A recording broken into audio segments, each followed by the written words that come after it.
নিজেও দুটো আসনে এগিয়ে, বাংলা বাঙালি করবে। এটা কি বিজেপিরই আশীর্বাদ? না না, বিজেপির আশীর্বাদ আমরা নিতে যাই না। বিজেপির সঙ্গে আমাদের সরাসরি আইডিওলজির লড়াই। আমরা জনগণের রায়কে সর্বপ্রথম মাথা পেতে মেনে নিচ্ছি, কিন্তু এ লড়াই এখানে শেষ নয়।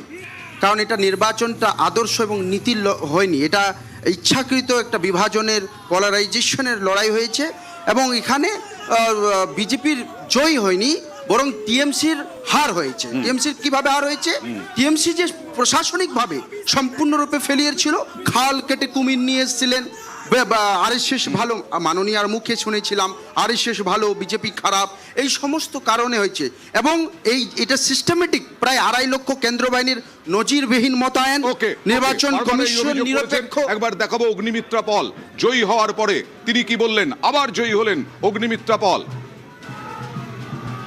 তৃণমূলের নেতা কর্মী আমাকে হেকেল করেছিল, আমাকে অপমান করা হয়েছিল। আপনি কি কাজ করেছেন এখানে?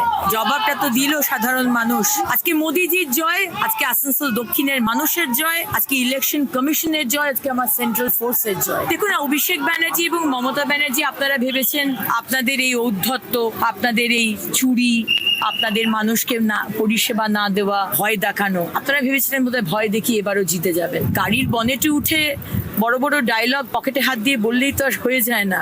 আজকে নতুন সূর্যোদয় হলো। মোদিজির নেতৃত্বে ডাবল ইঞ্জিনের সরকার কিভাবে চলে আর কিভাবে মানুষের পাশে দাঁড়িয়ে irrespective of your religion, irrespective of your caste, creed, কিভাবে কাজ করতে হয় আমরা দেখিয়ে দেবো।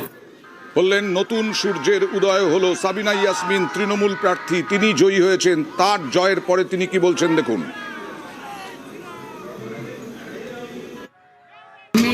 আমি সুজাপুরবাসীকে খুবই অভিনন্দন জানাচ্ছি।